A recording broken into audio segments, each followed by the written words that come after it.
How much money do you need to be considered rich? Do you think of yourself as wealthy? If not, how much would it take for you to be wealthy?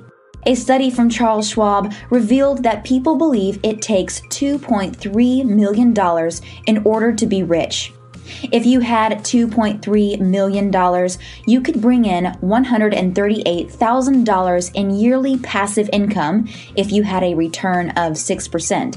Even if you didn't have a job, you would be able to afford paying taxes, spending $3,800 each month on housing costs, and you'd have $6,300 left over each month to spend however you want, whether it be on vehicles, fancy getaways, clothes, donations, recreation, or education and learning, whatever you choose. Before I share some more interesting statistics and talk more about what it means to be rich, please give this video a thumbs up and subscribe and click the bell, because it really does help out the channel and I appreciate it. Also, make sure you stay until the very end, where I share 6 tips on what to do after you become rich, and I've saved the most important tip for last. The definition of rich. The word rich continues to be relative. It's very subjective and can change depending on your present net worth. If you generate $40,000, a person who earns 4 times that may appear wealthy to you simply because they can buy more things than you can. There's no absolute boundary that distinguishes poor from rich, but there are a handful of signs. Determining if you're rich by your income level. You can gauge wealth with regards to your income level. The IRS claims that taxpayers generating $480,804 or more are considered the top 1% of earners. Earning $40,078, which is less than a tenth of that amount, places you in the average territory.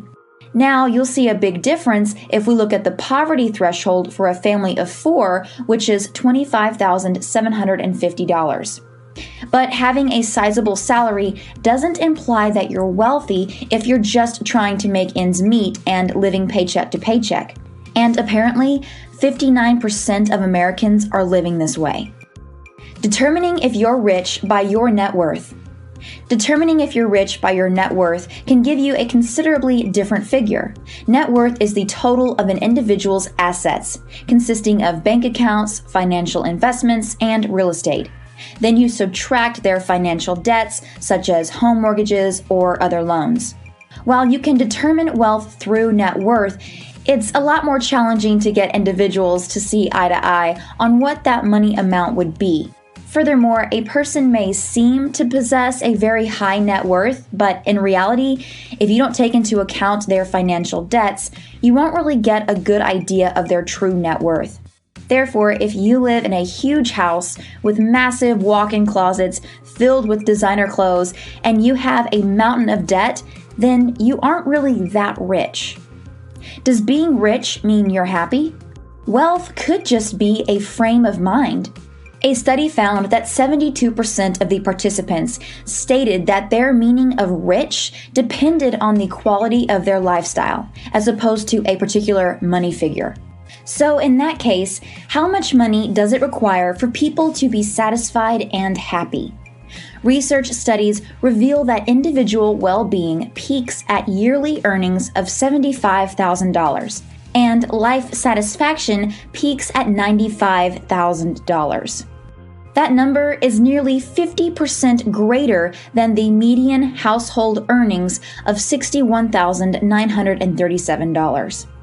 Researchers also discovered that as soon as that dollar amount is attained, well-being and satisfaction go down regardless of whether income levels increase or not.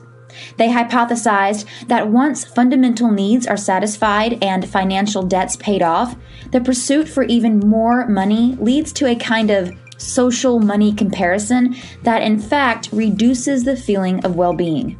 The money, in short, brings about the keeping up with the Joneses mentality that comes from a feeling of lack, despite having a bank account full of money. Men and women might feel more satisfaction due to the perceived direction of their life, not their outright earnings. For instance, an individual who goes from bringing in $50,000 yearly to $160,000 each year might be more satisfied than an individual who goes from earning $600,000 each year to $450,000, despite the fact that the second is still one of the highest earning households in the USA and makes much more money than the first person. Another significant aspect of being rich is the freedom and flexibility it provides. That is, you can think of yourself as wealthy when you can afford your way of life without needing to have a day job. You can live off of your investments or passive income.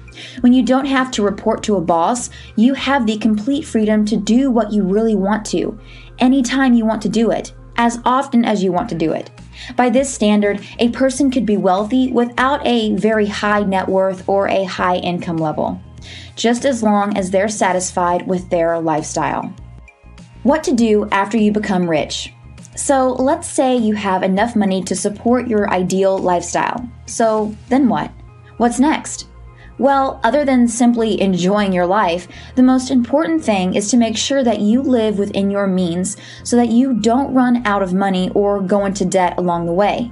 And how do you do that? I am going to give you my top 6 tips for living within your means once you reach the rich status, so you can live your ideal life for years to come. And be sure to stay until the very end, where I share the most important tip. Number 6. Know exactly how much money you make. If you intend to live a lifestyle that you can afford, then you have to know exactly what you can and can't afford. Makes sense, right? Well, if you want to live below your means, just knowing your yearly income or hourly pay isn't enough. You need to know the net income that shows up on your paychecks. That's the amount of money you actually have to spend. In order to much better match the timing of your paycheck with your bills, you need to know how frequently you get paid. Due to the fact that most of your bills are paid month to month, you'll need to learn exactly how much money you get paid each month. Multiply bi-weekly paychecks by 2 and weekly paychecks by 4 to get your regular monthly pay. Number 5, don't spend more money than you make. After you know exactly how much money you're earning, you need to make sure that your spending never exceeds your income level. If you don't already have one, you should make a budget to organize your expenses and to keep an eye on your spending. If you've tried using a budget before and it didn't work, give it another try. In many cases, you just need to make a few small adjustments to your budget plan in order for it to be successful. If you would like to keep things basic and straightforward, try out a technique referred to as backward budgeting. Here's how it works. Write down your income. After that, begin deducting your monthly expenses. If you eventually come to a negative number, then you know you're shelling out way too much money, and you should decrease your spending. Number 4, quit depending on credit cards. Making use of credit cards to pay monthly bills or other lifestyle costs is definitely not a good approach to living below your means. Whenever you make your budget plan, totally eliminate credit cards as an approach to making the ends meet. Credit cards are undependable due to the fact that the credit card company can reduce your credit limit or perhaps close the credit card at any moment with no forewarning. You'll at some point lose available credit if you're charging more than what you're paying. Whatever interest you're supposed to pay will only make it more difficult to live within your budget. Number 3, stop keeping up with the Joneses. Avoid the urge to have the exact same possessions as people in your social circle, and especially avoid trying to live the lifestyle you see from people on TV.